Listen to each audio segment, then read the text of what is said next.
नमस्कार, आदाब। Crime petrol Dastak में आप सभी दर्शकों का एक बार फिर से स्वागत है।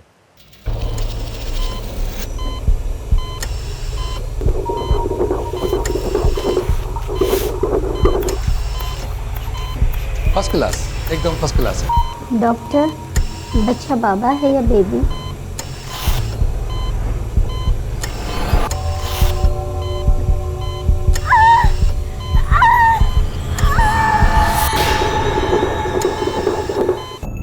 सदियों से हमारे देश में औरतों पर बेटा पैदा करने का प्रेशर बना रहा है। बेटी पैदा होना अक्सर अशुभ माना जाता है। कई बार फीमेल फीटस का अबॉर्शन किया जाता है और अक्सर बेटी पैदा हो जाने के बाद भी शिशु की हत्या की जाती है। जब भी कोई औरत टेंशन में आकर डॉक्टर से यह जानना चाहती है कि उसके पेट में लड़का है या लड़की, ये एक दस्तक है कि होने वाली मां पर दबाव है लड़का पैदा करने के लिए। जून 2011, महाराष्ट्र।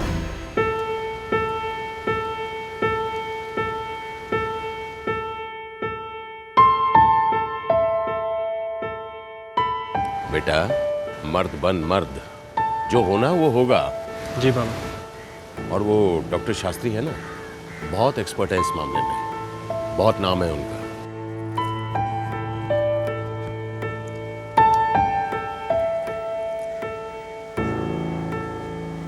संभाल के।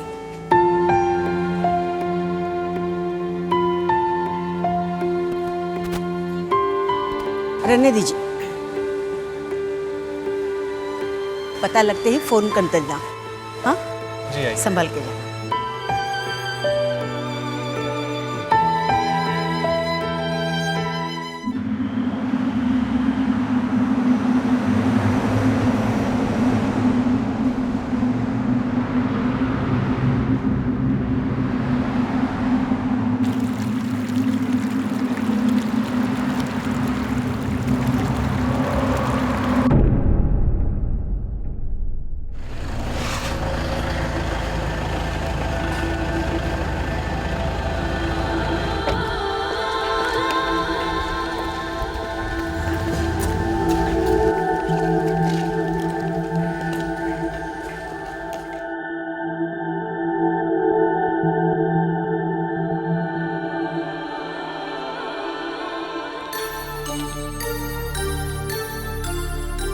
अभिनंदन अभिनंदन, बेबी बिल्कुल फर्स्ट क्लास है। अंदर अंदर फुटबॉल खेला जा रहा है। Thank you doctor.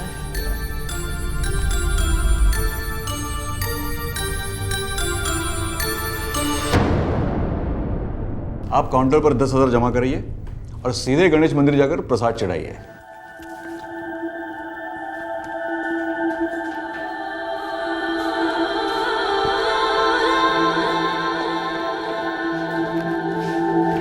Doctor Shastri, yes. मेरे बाबा मिस्टर विशंबर ने आपसे बात की होगी। हाँ हाँ हाँ, या।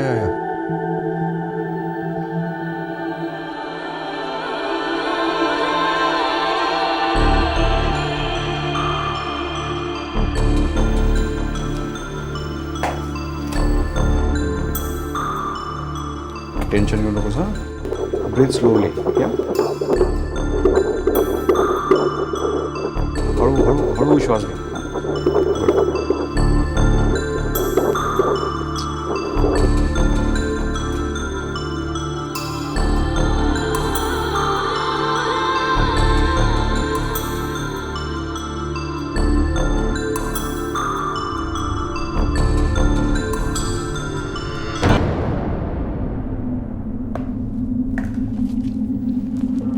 आप काउंटर पर 40,000 जमा करिए और बाहर वेट करिए प्लीज. मैं ऊपर तैयार करके फिर आपको बुलाता हूँ.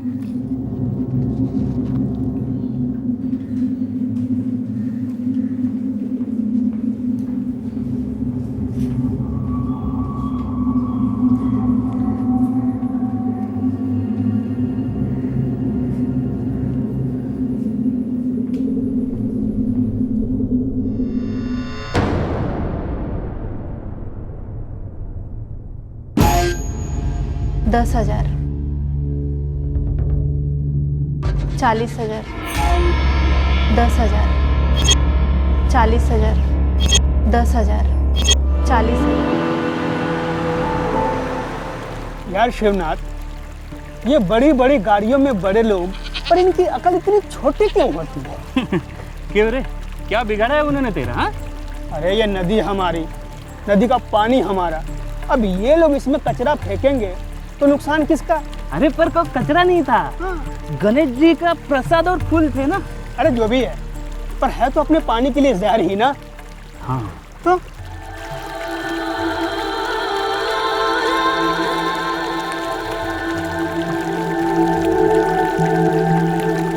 महाराष्ट्र के सांगली जिले में तासगांव का गणेश मंदिर बहुत मशहूर है। पिछले कुछ महीनों से यहाँ की नदी में प्लास्टिक बैग फेंके जा रहे थे। लोगों को लग रहा था कि ये गणेश मंदिर में चढ़ाए गए फूलों के बैग्स हैं, लेकिन दाल में कुछ काला जरूर था।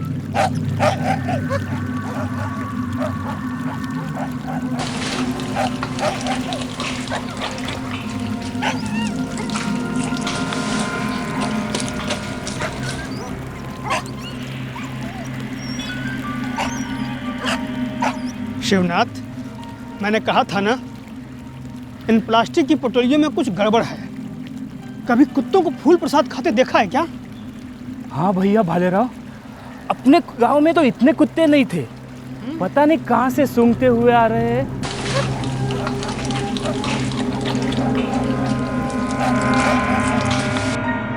पिछले कुछ दिनों से तासगांव के निवासियों की नजर में आ रहा था कि उनके गांव में जंगली कुत्तों की तादाद अचानक बढ़ गई है और बढ़ती जा रही है। अनुमान लगाना आसान था कि ये सभी कुत्ते उन प्लास्टिक बैग से आकर्षित हो रहे थे, लेकिन किसी ने भी इस मामले की और गहराई में छानबीन करने की कोशिश नहीं की।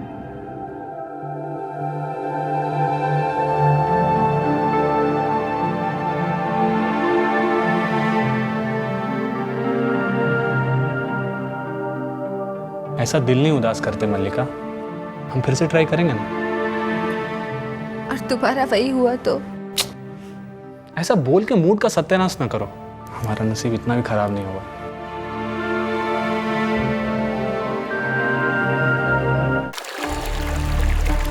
अरे कान के तो इतने अच्छे अच्छे आए थे, पूछ मत। लेने वाली थी रे मैं। कान का तो बहुत अच्छा अच्छा आया था, डायमंड में आता है ना वो खड़े का। अरे पूछ मत, वो सीरियल में आता है ना।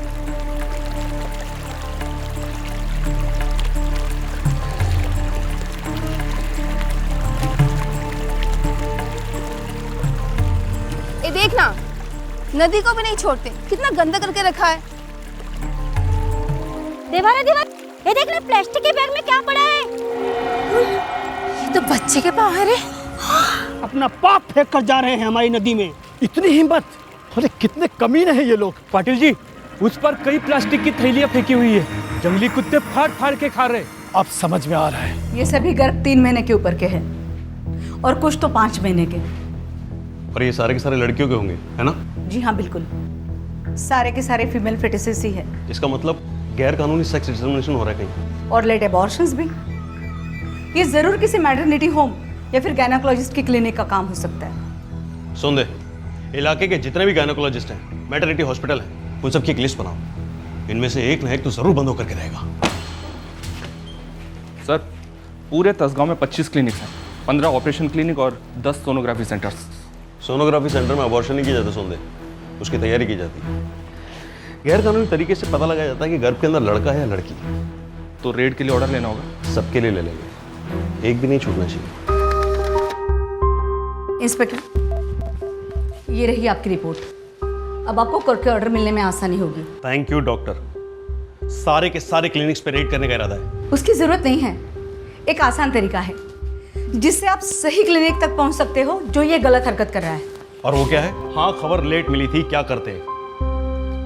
ये काम अरसे से चल रहा होगा, इसका मतलब है अब तक सैकड़ों इलीगल एबॉर्शंस हो चुके होंगे। बिल्कुल मैम, लेकिन सारे के सारे फीटस हाथ लगना मुश्किल है। जंगली कुत्ते खा गए होंगे सारे। लेकिन फिर भी आप असली कुत्तों तक पहुंच सकते हैं जो ये गिरी हरकत कर रहे हैं। वो कैसे? आप अपने एरिया के सभी मेडिकल स्टोर्स पे रेड कीजिए, उनके रिकॉर्ड्स और उनके सेल्स चेक कीजिए। जिस भी क्लिनिक में माइक्रोडिल बायल की सेल सबसे ज्यादा हुई होगी वो है आपकी गुनहगार क्लिनिक। ये मैक्रोडिल वाइल्स क्या होते हैं? ये वो दवाई है जिसके बिना एबॉर्शंस नहीं हो सकते। Thank you very much doctor. मैं सिर्फ चाहती हूँ कि गुनहगार पकड़े जाएं। Bloody murderers.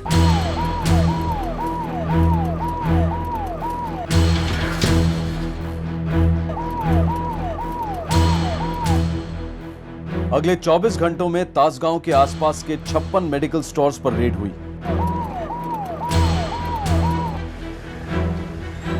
और आखिरकार पुलिस का तीर निशाने पर लग ही गया। सर आपको जरूर कोई गलतफहमी हुई है सर, मैं तो एक छोटा सा सप्लायर हूँ सर। सर एबॉर्शन की दवा मैक्रोडेल के 10-12 खो के अंदर पड़े हुए हैं। ऐसा लगता है कि ये वही मेडिकल स्टोर है। चलो दिखाओ। हाँ सर।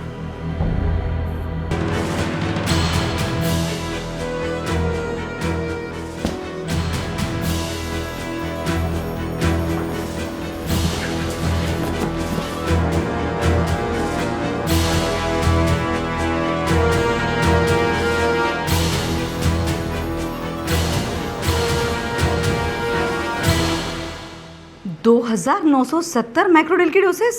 ये सारी की सारी हमें उस मेडिकल स्टोर से मिली है मैडम। कोई भी डीलर इतनी सारी डोसेज सप्लाई नहीं कर सकता। This is illegal. अरे अपना ड्रग कंट्रोल डिपार्टमेंट क्या सो रहा है? आंखों पर नोटों की पट्टी बांध करके बैठा हुआ है, और क्या करेगा। अगर मेडिकल स्टोर्स में इतना सारा स्टॉक है तो एबॉर्शंस की तादाद कितनी होगी? दिन रात फीमेल फीटस अबॉर्ट हो रहे हैं दुबे। इतनी बड़ी मात्रा में मैक्रोडेल कहाँ से ला रहा है तू, और किसको सप्लाई करता है? मैं सिर्फ स्टॉक करता हूँ सर। देख दुबे, किसी को भी ये पता नहीं चलेगा कि तू इन सब में इन्वॉल्व है, और किसी को ये भी पता नहीं चलेगा कि इंस्पेक्टर शेख ने इसी दवाई के 10-20 डोज तुझे इंजेक्ट किए और फिर एक काले बैग में डाल करके कुत्तों को खिला दिया। सर वो दुकान मेरी नहीं है सर, मैं सिर्फ चलाता हूँ सर। तू चलाता है सिर्फ, और तुझे कौन चलाता है? एक है। कौन? डॉक्टर शास्त्री हैं सर। एक है या और भी हैं? सर वो एक काफी है sir. Sir MH12 MH5617 maroon colour की इनोवा। इस गाड़ी में से एक प्लास्टिक का बैग उस नदी में फेंका गया था। एक गांव वाले ने इस गाड़ी का नंबर नोट किया था। MH12 पूनगर रजिस्ट्रेशन है जी। पता लगाओ कौन है इस गाड़ी का मालिक, जिसे एक नन्ही सी जान इतनी भारी पड़ गई।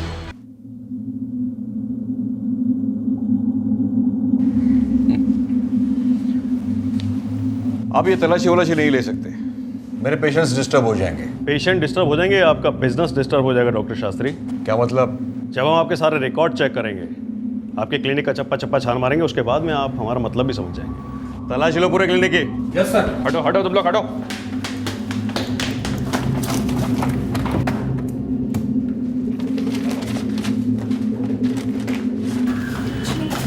देखिए हमें अपना काम करने दीजिए आप।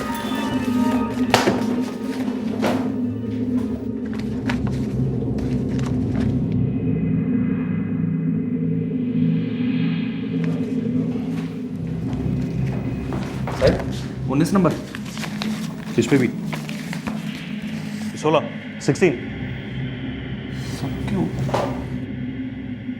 19 और 16 16 मतलब प्रेगनेंसी के 16 हफ्ते, 19 मतलब 19 हफ्ते। औरतें आपके पास में 16वें और 19वें हफ्ते में ही क्यों आ रही हैं अपनी प्रेगनेंसी टेस्ट करवाने के लिए? मेरा मतलब 25वें हफ्ते में, या फिर 15वें हफ्ते में, 24वें हफ्ते में, या 10वें हफ्ते में क्यों नहीं? Nice question. 16वें और 19वें हफ्ते में हालात कुछ ज़्यादा नाजुक होते हैं। सर पिछले 6 महीने में 10 एबॉर्शन हुए हैं। Extreme, I mean extreme cases थे, कुछ माओं की जानों को खतरा हो सकता था।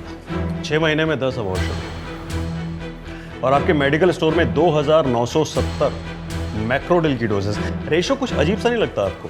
क्यों? दवाइयों का स्टॉक करना जुर्म कब से हो गया?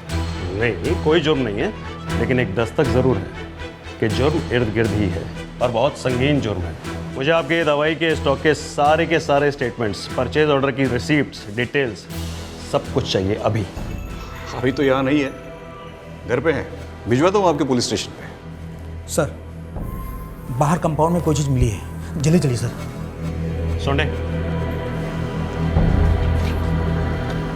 16वां हफ्ता या 19वां हफ्ता? क्या बोल रहे हैं आप? मेरे तो कुछ समझ में नहीं आ रहा है। बोलेंगी तो अब तस्वीरें डॉक्टर, पोस्टमार्टम की रिपोर्ट बोलेगी अब। सोंडे इस जगह के बराबर तलाशी लो, कोई भी जगह बचनी नहीं चाहिए निगाह से। और हाँ, ये हमारे अबॉर्शन एक्सपर्ट, रास्ता लो इसको। एक मिनट। क्या ग्राउंड्स क्या है आपके पास? आपके कंपाउंड में एक फीटस मिला है डॉक्टर। सो आपके मेडिकल स्टोर में दवाई मिली है हद से ज्यादा अबॉर्शन की। So what? अभी मैं आपसे उनके पेपर्स मांग रहा हूँ और आपके पास में दिखाने के लिए नहीं है और आप मुझसे ग्राउंड पूछ रहे हैं। पकड़े से। Don't ever touch me. Don't touch me. Let me talk to my lawyer. Lockup में बात करिएगा अपने लॉयर से, क्योंकि जमानत तो आपको मिलेगी नहीं। 1 मिनट। डॉक्टर शास्त्री की जमानत हुई। उसके लॉयर ने एंटीसिपेटरी बेल ले ली थी। पुलिस को डॉक्टर शास्त्री के कंपाउंड से फीटस मिला तो था, लेकिन वो तो वहां पर किसी ने भी फेंका हो सकता है। कानून को ठोस सबूत चाहिए थे। सर, वो इनोवा पुणे के एक बिजनेसमैन विशंबर की है। उसका लड़का और बहू तसगांव आए थे। जरूर शास्त्रीय क्लिनिक में अबॉर्शन कराने के लिए आए होंगे, नहीं तो वो काला प्लास्टिक का बैग नदी में क्यों फेंकते? मैंने पुणे जाने के लिए टीम रेडी कर दिया सर। Good, impressed.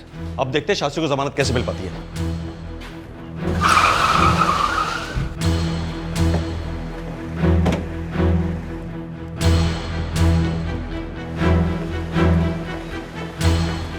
हाँ, मैं और मेरी पत्नी गए थे तसगांव। कोई प्रॉब्लम है क्या? जी हाँ, प्रॉब्लम है। क्या मुझे बताएंगे कि आप वहां क्यों गए थे? गणेश जी के दर्शन करने। अपनी मिसेज को बुलवाएंगे प्लीज। क्यों? क्या पूछना चाहते हैं आप मेरी बहू से? वही जो वो जानती हैं। देखिए, आपको जो पूछना है मुझसे पूछिए। गर्भ का सेक्स डिटरमिनेशन टेस्ट आपका हुआ था। गर्भ में लड़की है ये जानकर के अबॉर्शन आपने करवाया था अपना। क्या बकवास कर रहे हैं आप? आपके और डॉक्टर शास्त्री के फोन रिकॉर्ड्स हैं हमारे पास में। ऐसे चश्मदीद गवाह हैं जिन्होंने आपकी बहू को फीटस फेंकते हुए देखा पानी में। पूना के गायनेकोलॉजिस्ट के भी रिकॉर्ड्स हैं हमारे पास में। काफी समय तक वही आपकी बहू को मॉनिटर कर रही थी ना। ये सब बकवास नहीं है मिस्टर विशंबर, ये सबूत है, सबूत। अब आप अपनी बहू को बुला दें या फिर मैं आप दोनों को अरेस्ट करके पुलिस स्टेशन ले चलूं पूछताछ करने के लिए।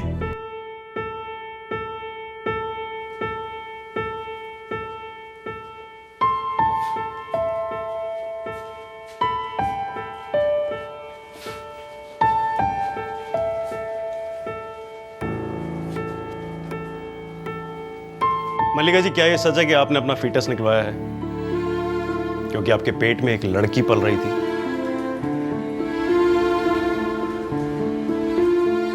नहीं, मेरे प्रेगनेंसी में प्रॉब्लम थी, इसीलिए मैंने अबॉर्शन करवाया। मल्लिका जी, कानूनी अबॉर्शन के केसेस में माँ बाप अपने गर्भ को यहां वहां नहीं फेंक देते। आपने अपनी होने वाली बेटी को नदी में फेंक करके सबूत मिटाए अपने अपराध के।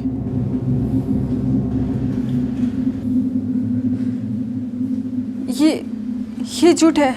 जिस डॉक्टर से टसगांव में आप मिली थी उसने टेस्ट करके आपको ये नहीं बताया था कि आप एक बेटी की मां बनने वाली हैं, जबकि आप एक बेटा चाहती थी, और ये सुनकर के आपने अबॉर्शन करा लिया। क्या ये झूठ है? ये सच नहीं है। आप जैसी कितनी ही औरतों के गर्भ छीने गए हैं उनसे। मल्लिका जी, आज आपका एक स्टेटमेंट उस हैवान डॉक्टर शास्त्री के खिलाफ सबूत बन सकता है। Please Mallika ji, female foeticide के खिलाफ आवाज उठाइए, मदद कीजिए। मेरे साथ ऐसा कुछ नहीं हुआ है, मुझे कुछ मालूम नहीं है, कुछ मालूम। देखिए, आपको मेरी बहू से बात करनी थी, कर ली ना? अब जाइए यहाँ से, प्लीज जाइए। जा रहे हैं, फिलहाल अभी के लिए जा रहे हैं, लेकिन जल्दी वापस आएंगे।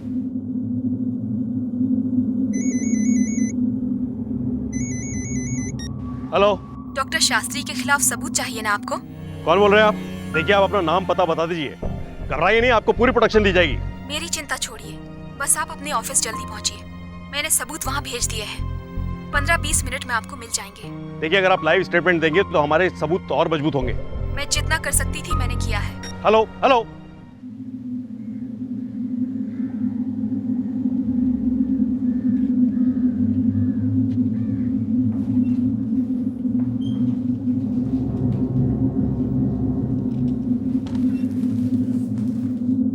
सर, ये बाहर कोई बेंच पर भूल कर गया है। ये पुलिस स्टेशन है बगीचा? सॉरी सर, सुबह से पासपोर्ट वालों की काफ़ी भीड़ थी, इसलिए किसी ने ध्यान दिया नहीं। सर, उस औरत का फ़ोन स्विच ऑफ आ रहा है। शायद उसने किसी प्रीपेड सिम कार्ड से कॉल किया था। शायद वो लास्ट कॉल था, वो नंबर अब दोबारा यूज़ नहीं होगा। मैं एक वकील हूँ, एक एनजीओ के लिए काम करती हूँ। 6 महीने पहले मुझे पता चला कि डॉक्टर शास्त्री के क्लिनिक में कुछ गैर कानूनी काम चल रहे हैं। एक प्रेग्नेंट औरत की सहायता से मैंने डॉक्टर शास्त्री पर एक स्टिंग ऑपरेशन किया। हम दोनों डॉक्टर शास्त्री के क्लिनिक गए। उस औरत का हमें सेक्स डिटर्मिनेशन टेस्ट करवाना था।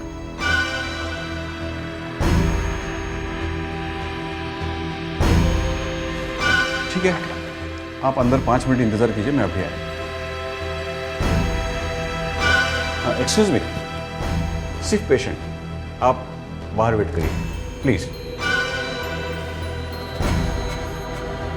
मेरा बैड लक था कि मैं उस रूम में नहीं जा सकी जहां doctor Shastri sex determination test कर रहे थे। मेरे पास छुपा हुआ एक पेन कैमरा भी था, लेकिन लकीली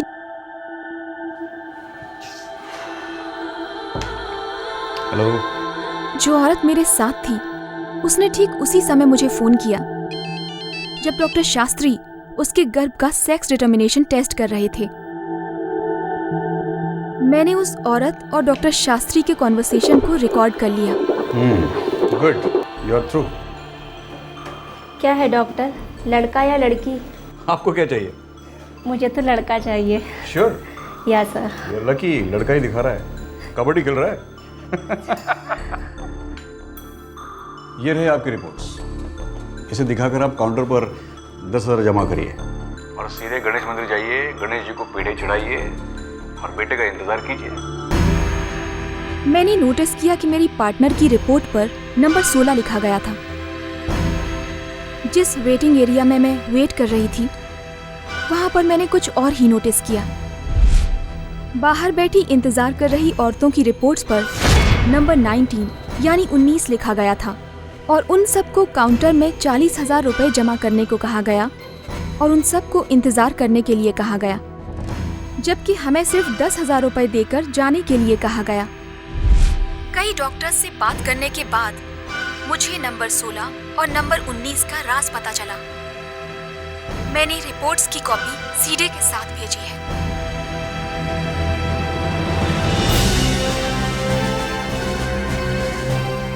गौर से देखिए, जहाँ 16 लिखा गया है उसका 6 जो है वो बी की तरह लिखा गया है। बी का मतलब बॉय। जब रिपोर्ट में 16 लिखा गया हो उसका मतलब कि गर्भ में लड़का पल रहा है। और जहाँ 19 लिखा गया है उसका 9 जो है वो जी की तरह लिखा गया है। इसका मतलब है कि लड़की पैदा होने वाली है। मैं ये सारे सबूत एक बहुत बड़े आदमी के पास ले गई थी, एक मंत्री के पास, लेकिन डॉक्टर शास्त्री की पहुंच बहुत लंबी है। तब से मेरी जान को खतरा है और मैं अंडरग्राउंड हूँ। दूसरी सीडी में वो टेलीफोन कॉन्वर्सेशन है जो डॉक्टर शास्त्री और उस प्रेग्नेंट औरत के बीच हुई थी। मैं जानती हूँ इस केस के बारे में आप सीरियस हैं। ये सारे सबूत शायद आपकी मदद करें। All the best inspector Sheikh.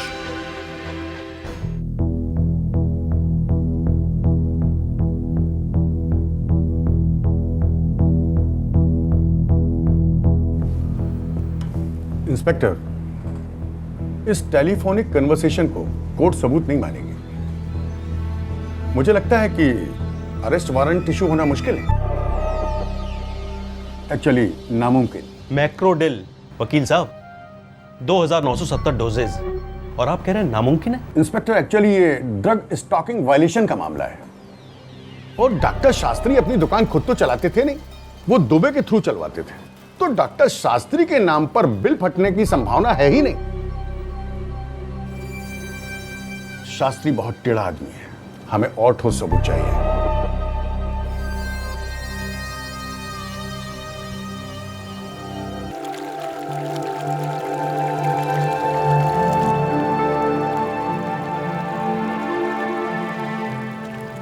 काश कोई कड़क सबूत हाथ तक पाता।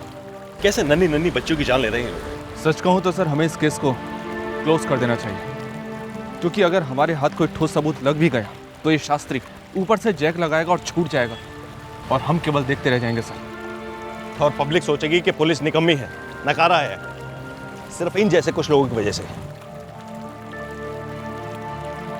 महाराष्ट्र गरीब राज्य नहीं है, लिटरेसी में भी पिछड़ा हुआ नहीं है, लेकिन इसके बावजूद इस स्टेट में मेल फीमेल रेशो बहुत ही पुअर है।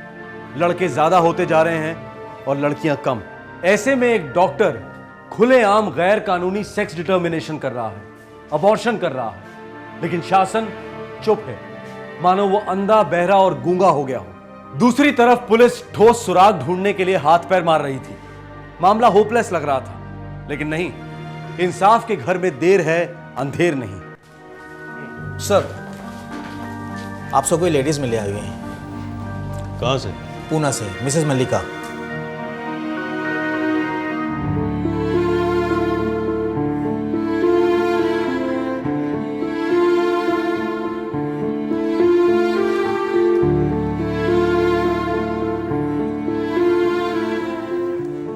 नहीं सा गया ना? अब तो सच बोलेंगे आप?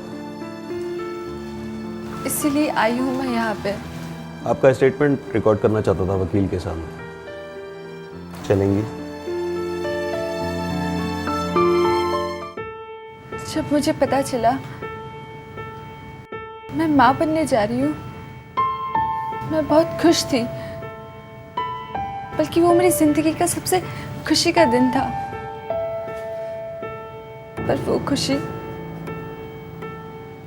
थोड़े ही दिनों में चूर चूर हो गई। क्या बात है, हमारे खानदान को वारिस मिलने वाला है। क्या बात है, बहू पोता ही होना चाहिए। अरे पोता ही होगा और बिल्कुल विवेक जैसा दिखेगा। लड़का हो या लड़की, बस तंदुरुस्त रहे, खुश रहे। तंदुरुस्त ही होगा और सबको खुश करेगा, लेकिन पोता ही होना चाहिए। हमारे खानदान में सबसे पहला बच्चा लड़का ही हुआ है और ये यहाँ की परंपरा रही है। परंपरा टूटेगी नहीं, बनी रहेगी, तुम्हें चिंता करो ना। का उस दिन मुझे थोड़ा खराब लगा, थोड़ा गुस्सा भी आया था, लेकिन मुझे क्या पता था कि मेरे सास ससुर और मेरे पति तीनों मिलकर लड़का होने पर इतना जोर क्यों दे रहे हैं। रो क्यों रही है? एक छोटा ही सा तो टेस्ट करवाना है। मुझे नहीं करवाना, भगवान जो देगा वो सही होगा।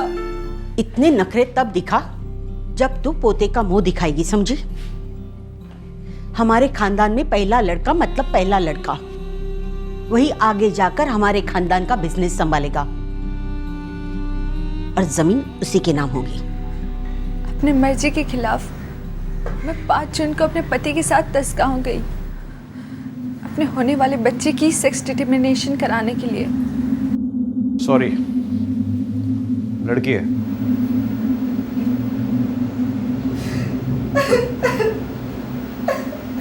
जो भी है आपको तय करना है, लेकिन जल्दी कीजिए। 5 मिनट में आप मेरे केबिन में आके मिलिए।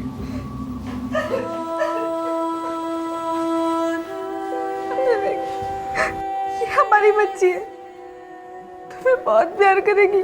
बेटे के बाद इसका नंबर आएगा, पहले बेटा ही होगा।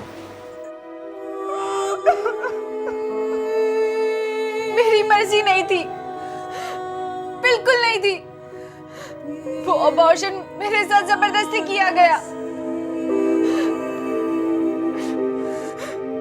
मैंने मेरी बेटी की हत्या की है। मैं गुनहगार हूँ, गुनहगार। मैंने मेरी खूबसूरत बच्ची की लाश को उस नदी में फेंक दिया।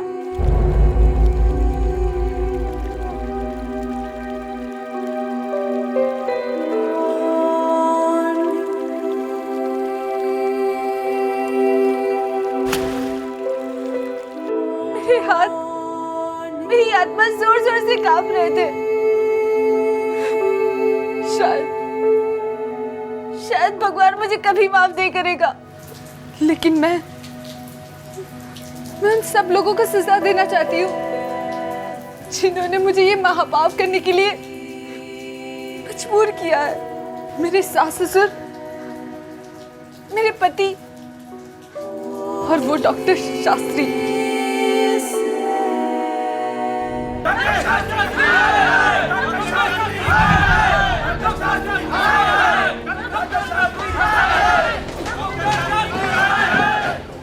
मैं जानता हूं डॉक्टर शास्त्री कि आपके हाथ में कई बड़ी हस्तियों के पत्ते हैं, लेकिन मेरा पत्ता नहीं है।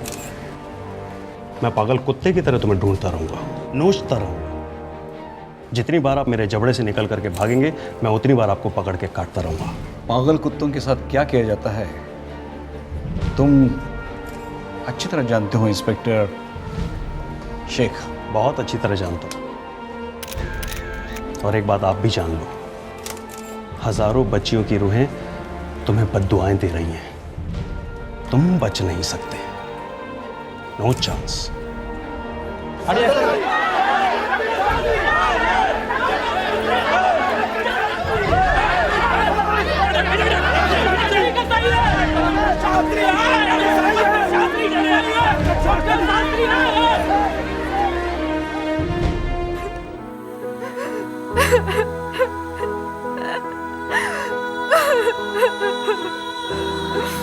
मेरी बच्ची।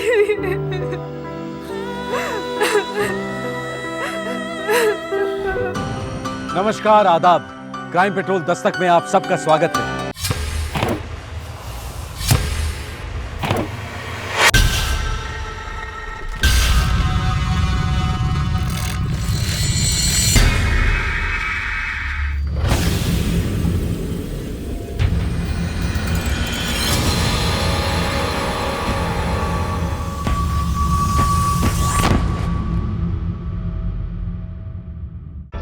किसी गवाह का आरोपी पर उंगली उठाना एक दस्तक होती है कि वो आरोपी गवाह के गिरेबान तक पहुंच सकता है। उस गवाह को प्रोटेक्शन की जरूरत होती है, खासकर तब जब गवाह और मुजरिम एक दूसरे को जानते हो। अगर आरोपी के खिलाफ मजबूत केस नहीं बना और वो छूट गया तो फिर क्या कहने। उसकी जुबान पर सिर्फ एक ही शब्द होता है, बदला। जून 2011, गोरेगांव, मुंबई।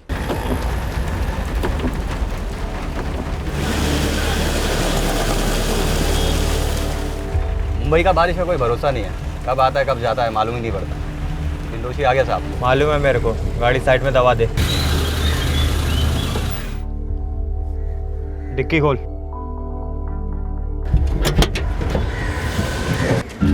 हाथ दे।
गला घोटा गया पर इनके गले पर कोई उंगलियों के निशान नहीं। उम्र क्या होगी? यही कोई 40-45 के आसपास। कोई सेक्सुअल असॉल्ट?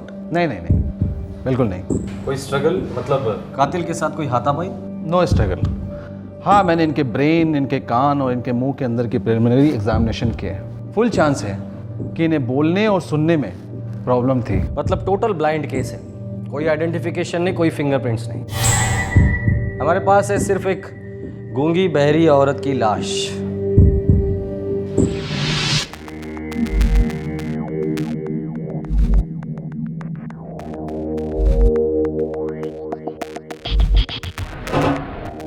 ये तो रेलवे यार्ड का स्टैंप है। या तो विक्टिम इससे कनेक्टेड है या कातिल, या फिर दोनों।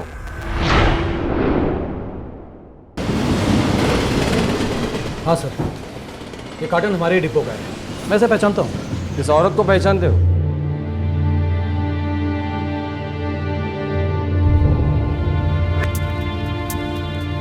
अरे सोटे के साहब, ये तो अजाफरी ताई है ना, आप पहचानते नहीं क्या इसको?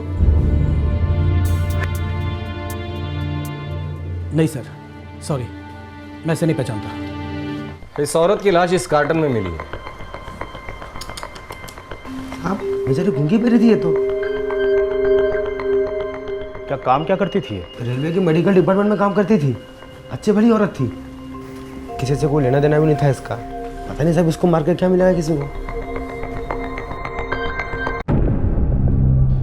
जनरल क्लरिकल जॉब्स करती थी, रिकॉर्ड्स रखना, फाइलिंग, टाइपिंग। यहाँ कब से काम कर रही थी? पिछले साल से।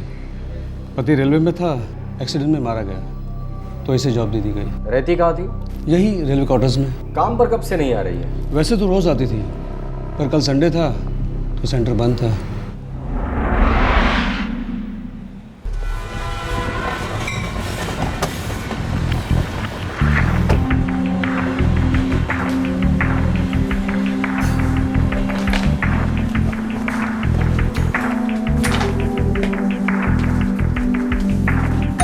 क्या बात है साहब? आसावरी जोशी यही रहती थी? रहती थी पर अब नहीं। तुम लोग कौन हो? साहब मैं मुकेश कुलकर्णी, ये मेरा छोटा भाई सुरेश कुलकर्णी। साहब मेरी आई। सब ठीक तो है साहब? आप लोग इधर? देखिए हमें एक लाश मिली और आइडेंटिफिकेशन के लिए आपको हमारे साथ चलना होगा।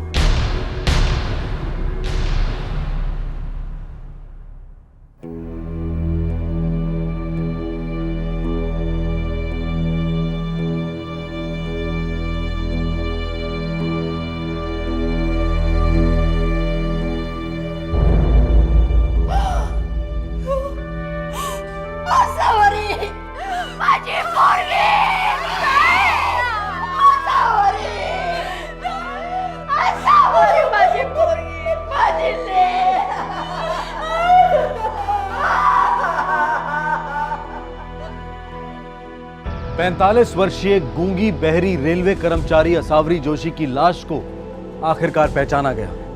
लाश को उसकी मां, छोटी बहन लता और 2 भतीजों सुरेश और मुकेश के हवाले कर दिया गया। अब सबकी जुबान पर एक ही सवाल था, आखिर क्यों हुआ था असावरी जोशी का कत्ल?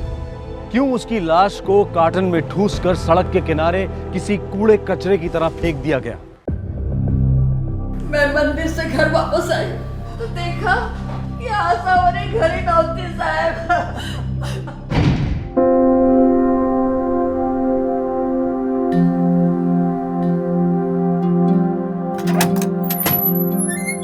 आसावरी, अगं बेटा आसावरी, कुठे आहेस तू? अगे ए आसू, आसू, आसू, आसू कुठे आहेस तू? आसू! वो अकेली कहीं नहीं जाती थी, कभी नहीं जाती थी, मगर शाम तक वो जब घर नहीं लौटी ना, मेरे तो हाथ पैर ठंडे हो गए थे। अब तीनों में से उस वक्त घर पर कोई नहीं था? आसू ताई और आई अलग रहते थे साहब। आसू मौसी ने नया फ्लैट लिया था साहब, और हम लोग आसू ताई के रेलवे वाले क्वार्टर में रहते थे साहब। पूरा क्वार्टर यहाँ वहाँ सब जगह ढूंढा, फिर जब रात हो गई तो हमने रेलवे पुलिस स्टेशन में कंप्लेन लिखवाई सर। कॉपी भी है मेरे पास। पोस्टमार्टम रिपोर्ट के हिसाब से आसावरी की कातिल के साथ कोई हाथापाई नहीं हुई थी। इसका मतलब है कि कातिल कोई पहचान का था। अब बता सकते कि आसावरी जोशी का किससे मिलना जुलना था? कोई दोस्त या रिश्तेदार?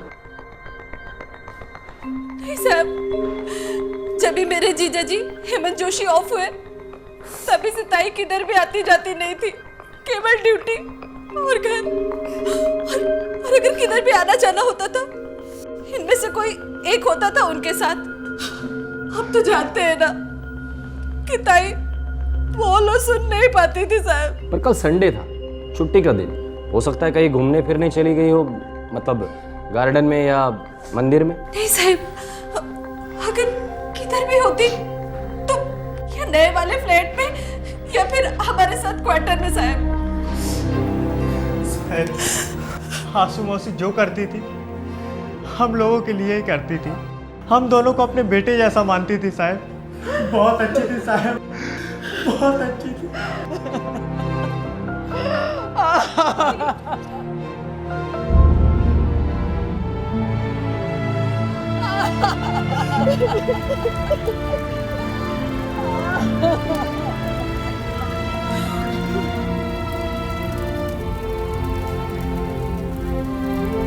Ah!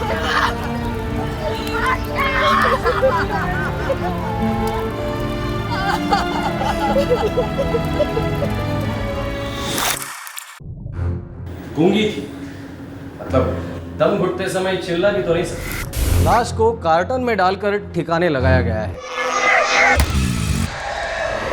सर इस तरह के कार्टन तो हमने मेडिकल सेंटर और रेलवे यार्ड दोनों ही जगह देखे हैं। और ये दोनों जगह संडे को बंद होती है, तो फिर वो वहाँ गई क्यों? मान लेते हैं एक बार को कि गई होगी, मगर जब भी वो घर से निकलती थी अपने भांजे को साथ लेकर निकलती थी हमेशा। इस बार जहाँ भी गई है अकेले गई। वही तो, वो अकेली गई तो गई क्यों? क्यों? पर्सनली वो मेरी फेवरेट थी, इतनी कोऑपरेटिव और हार्ड वर्किंग।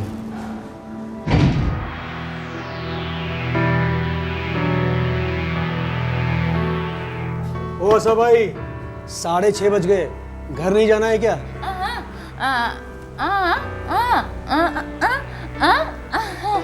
ठीक है, 5 मिनट में फाइल करके घर चली जाना।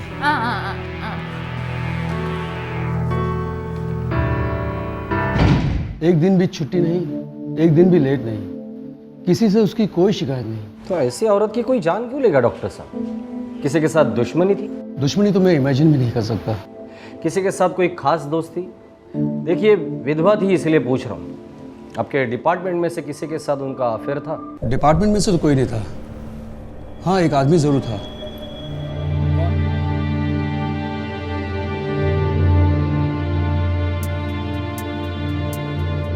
हर तीसरे चौथे दिन वो यहाँ आता था, कोई ना कोई बीमारी का बहाना बनाकर, और घंटों यहाँ बैठा रहता था।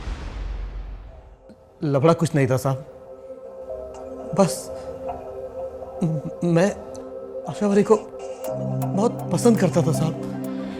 इतना पसंद करते थे कि उसकी तस्वीर भी नहीं पहचान पाए तुम? नहीं सर, सॉरी, मैं इसे नहीं पहचानता। मैं डर गया था साहब। शादीशुदा हो, 2 बच्चे हैं? जी हाँ साहब। अच्छा, ये आशावरी का पति तुम्हारे साथ ही काम करता था ना?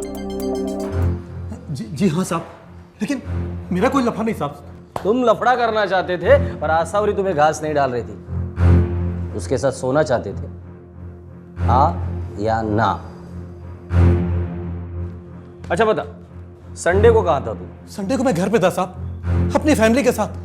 पूरे दिन मैं उन्हीं के साथ था साहब। तो आशावरी को मारने का टाइम कब मिला तुझे? नहीं साहब, मैंने नहीं मारा साहब, मैंने नहीं मारा उसे, भगवान की कसम साहब। मैं तो सिर्फ उसे पसंद करता था साहब। गूंगी बहरी थी, बेचारी थी। सही थी ना? तुम्हारे लिए तो बिल्कुल सही थी। गूंगी थी तो मुंह नहीं खोलती थी, कोई सरदर्द नहीं। जब जी किया तब मजाक कर ली, हाँ? पर उसने मना करी, इसलिए गुस्से में आकर तुमने उसको मार डाला, हाँ या ना? नहीं साहब, नहीं साहब, साहब मैंने उसे नहीं मारा साहब। नहीं साहब, मैंने उसे नहीं मारा साहब। नहीं सर। पुलिस को सुपरवाइजर पर गहरा शक था, लेकिन पुलिस की तहकीकात से यह पता चला कि सुपरवाइजर वाकई पूरा दिन अपने परिवार के साथ घर पर था और उसी दौरान आशावरी का कत्ल हुआ। सुपरवाइजर अब शक के दायरे से बाहर था और फिलहाल अब शक के दायरे में कोई नहीं था। पुलिस समझ ही नहीं पा रही थी कि कोई एक मासूम गूंगी बहरी औरत का कत्ल क्यों करेगा। सर, इस केस की बैकग्राउंड मैंने चेक किया। आशावरी का फ्लैट 4 महीने पहले खरीदा गया था, तब से वो अपनी माँ के साथ वहाँ पे रह रही है। और अपना खुद का रेलवे क्वार्टर उसने अपनी बहन को रहने के लिए दे दिया, जो अपने लड़कों के साथ वहाँ रहती है। जी, लता, उसकी छोटी बहन, विधवा है वो भी। उसके हस्बैंड की डेथ 5 साल पहले रोड एक्सीडेंट में हो गई थी। ये फ्लैट खरीदने से पहले ये सब लोग एक साथ ही रहते थे ना? पूरा परिवार आशावरी की सैलरी पे ही चलता था। उसकी छोटी बहन की नौकरी तो पक्की है नहीं, फिलहाल किसी किताब की दुकान पे काम करती है। और उसके लड़के? छोटा सुरेश कॉलेज में है, बड़ा मुकेश 2 साल पहले ड्रॉप आउट हो चुका है कॉलेज से। बाहर छोटा मोटा कुछ काम करता है सर।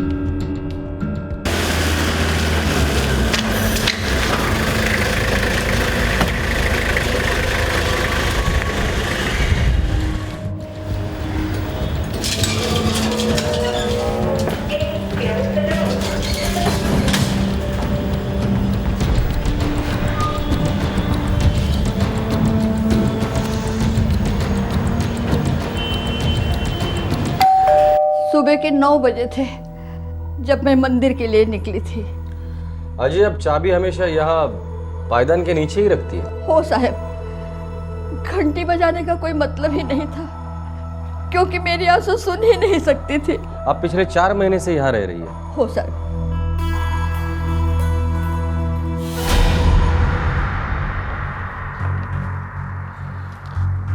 इसमें क्या है? ये कुछ सामान है जो हम रेलवे क्वार्टर से लाए थे।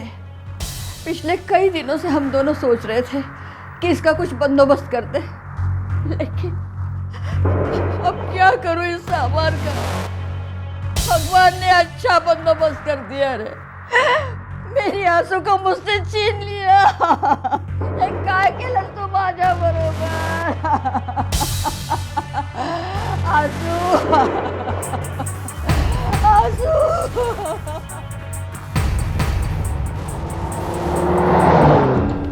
हो सकता है खून घर पर ही हुआ हो।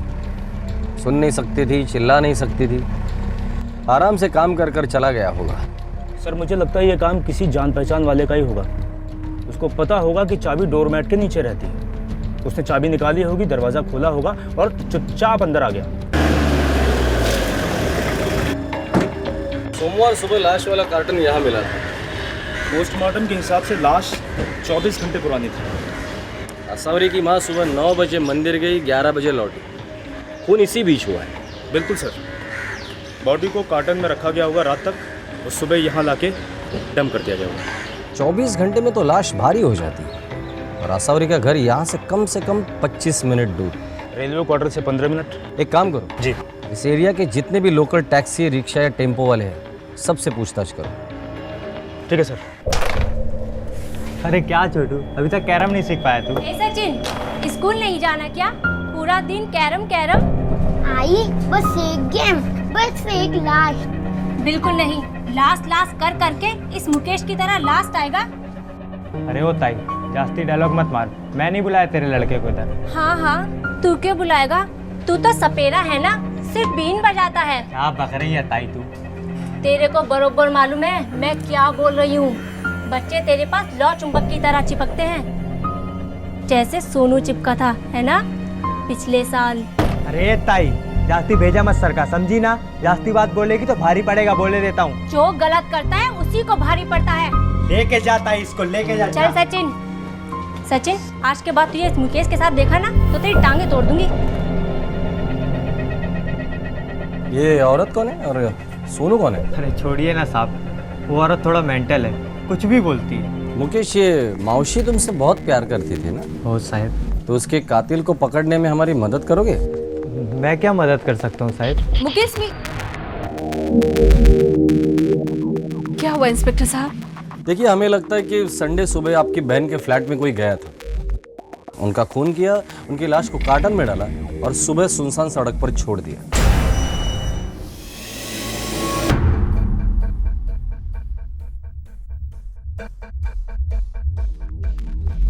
ये कातिल जो कोई भी था, वो ये जानता था कि घर की चाबियां कहाँ हैं।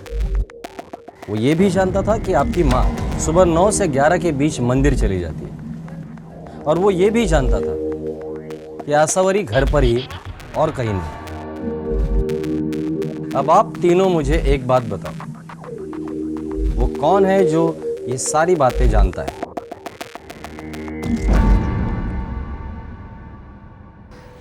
संडे को सुबह 8:30 बजे मैं घर से निकल गई थी साहब। कहाँ?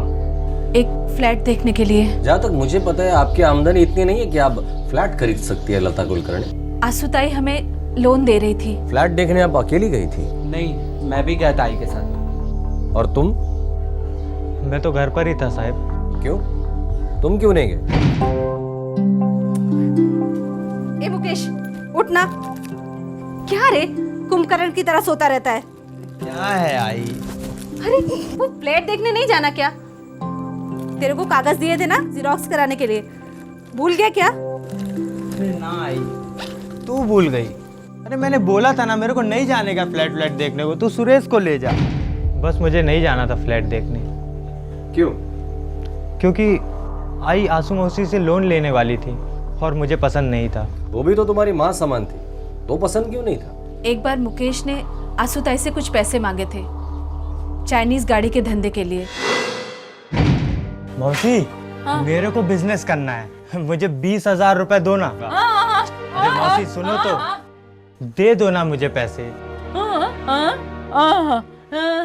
ये कॉलेज वॉलेज मेरे बस की बात नहीं है मौसी।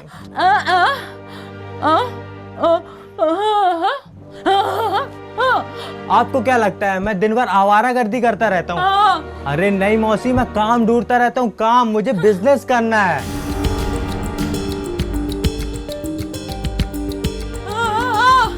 अरे आप समझती क्यों नहीं हो मौसी? अरे मुझे नहीं करना पढ़ाई लिखाई, मुझे बिजनेस करना है। तो आसावरी मौसी ने तुम्हें चाइनीज टपरी के लिए पैसे देने से इनकार किया, पर तुम्हारी माँ को फ्लैट खरीदने के लिए वो पैसे दे रही थी, और यही बात तुम्हें पसंद नहीं आई, इसलिए तुम फ्लैट देखने नहीं गए, करेक्ट? हाँ साहब।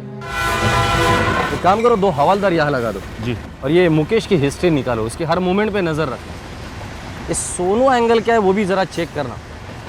मुकेश मुझे थोड़ा चिपचिपा लग रहा है। एक सीधी सादी गूंगी बहरी 45 साल की विधवा का कत्ल हुआ था, जो अपने आसपास के लोगों से बहुत प्यार करती थी। इस केस का सबसे बड़ा सुराग एक दूसरे केस से मिला, एक किडनैपिंग और मर्डर केस से, जो असावरी जोशी के इर्द गिर्द ही हुआ था। दरअसल असावरी इस केस से जुड़ी हुई थी। सोनू रेलवे कांस्टेबल का लड़का था सर, 6 साल का। असावरी के रेलवे क्वार्टर से 2-3 घर आगे रहता था। ये वही घर है ना जहाँ लता अपने 2 बच्चों के साथ रहती है? Exactly sir. 1 साल पहले सोनू किडनैप हुआ, 7 मई 2010 को गायब हुआ, 9 मई 2010 को उसकी डेड बॉडी मिली, और केस अभी तक अनसॉल्व है। ये इसमें मुकेश का क्या कनेक्शन है? मेन आरोपी वही है, मुकेश।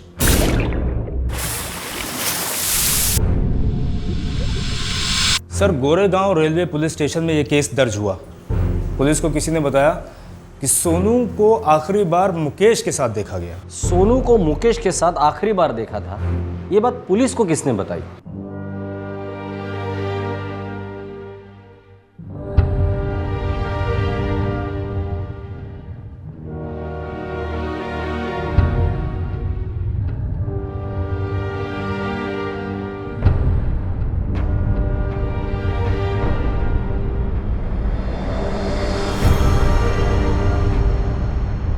असावरी जोशी।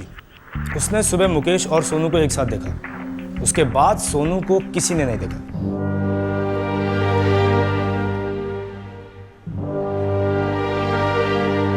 इनका कहना यह है कि सुबह सुबह ये ऑफिस जा रही थी और ऑटो का इंतजार कर रही थी, तो इन्होंने देखा कि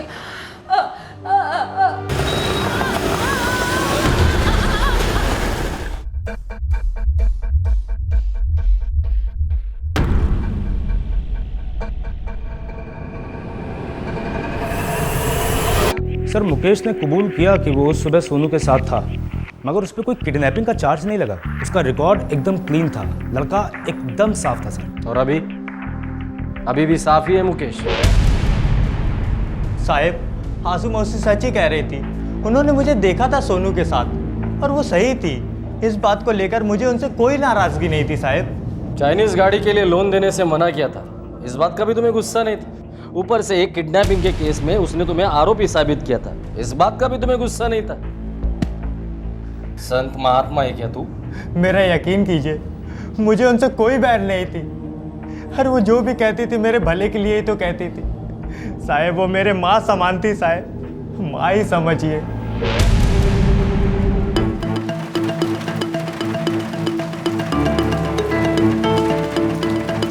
आप लोग क्या मुझ पर शक कर रहे हैं साहब? किडनैपिंग वाले केस को 1 साल हो गया, चाइनीज ठेला वाले केस को 2 साल हो गया। अगर मेरे को बदला लेना ही होता तो मैं कभी का ले चुका होता। 1 साल इंतजार क्यों करता? प्लानिंग के लिए तो वक्त लगता ही है ना। ऊपर से 4 महीने पहले तक तुम लोग एक ही छत के नीचे रहते थे। जब वो तुमसे अलग रहने लगी तब तुम्हें मौका मिला अपने प्लान को अंजाम देने का। सच कह रहा हूं ना मैं? तुम अपने मौसी का खून इसलिए करना चाहते थे क्योंकि वो तुम्हारी मदद करने के बजाय तुम्हें किडनैपिंग का आरोपी बना दिया था उसने। तुम इसीलिए सही दिन और सही वक्त का इंतजार कर रहे थे, और वो मौका तुम्हें संडे को मिला। जब तुम्हारी माँ फ्लैट देखने गई तो तुम उसके साथ नहीं गए, बल्कि अपने मौसी के घर पे गए और उसका खून किया तुमने। झूठ है। यही सच है। हाँ?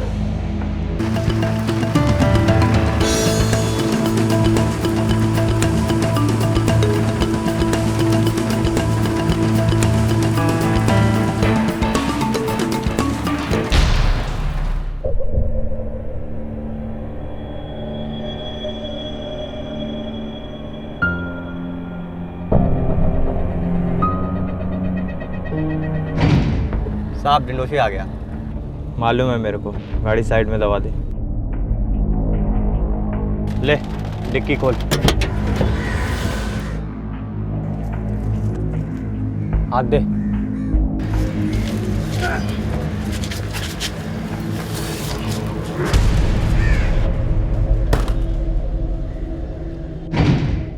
साहब ये वही आदमी है, मैं गोरेगांव रेलवे क्वार्टर से इसको लेके आया।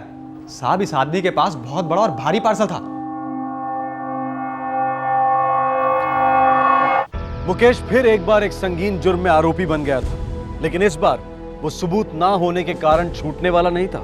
मुकेश के खिलाफ ठोस सबूत इकट्ठा हो रहे थे। इस बार मुकेश के पाप का खड़ा फर चुका था। हाँ, खुन्नस थी मुझे उन पर। बचपन से ही मुझे सेकंड क्लास समझती थी हर चीज में। सुरेश हीरो और मैं जीरो। हर बात पे काटती थी मुझे। जब वो मेरे आसपास होती थी ना, भेजा फ्राई होता था मेरा। ऐसा लगता था अगर वो मेरी जिंदगी में रहेगी तो कभी कुछ नहीं कर पाऊंगा। हाँ, सोनू की किडनैपिंग मैंने ही की थी। पैसे चाहिए थे मुझे, अय्याशी के लिए नहीं, बिजनेस के लिए। अगर आंसू मौसी ने दिए होते तो किडनैपिंग ही क्यों करता।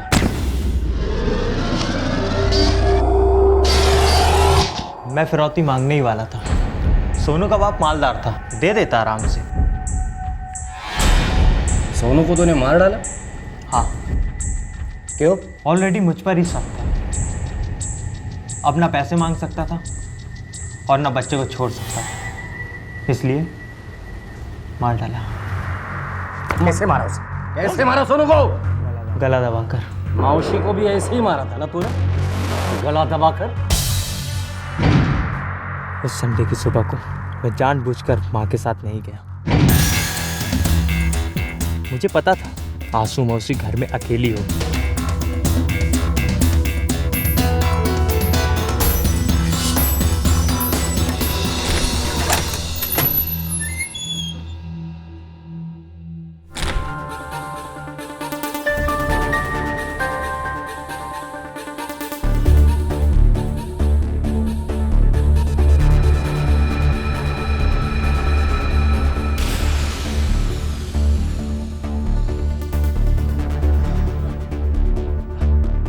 आया।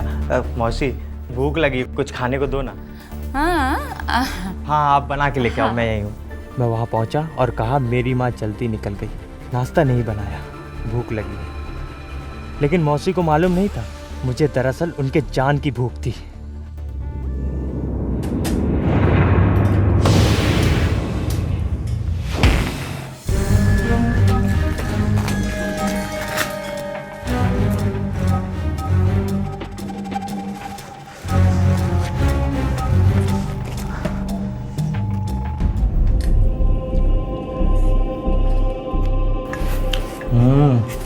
मस्त बना, बहुत अच्छी बनी।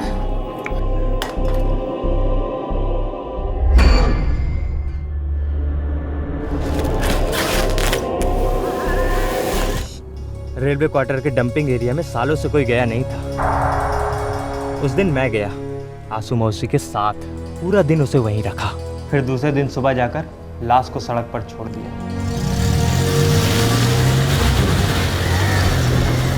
तुम्हें क्या लगा तुम कभी पकड़े नहीं जाओगे? अगर टैक्सी नहीं ली होती ना शायद, तो शायद मैं यहाँ पर नहीं बैठा होता। आंसू मौसी को तो समंदर में फेंक देना चाहिए था। अब दोबारा ऐसी गलती नहीं करूँगा। दोबारा ऐसी गलती नहीं करेगा? हाँ, ऐसी गलती नहीं करेगा? हाँ? हाँ?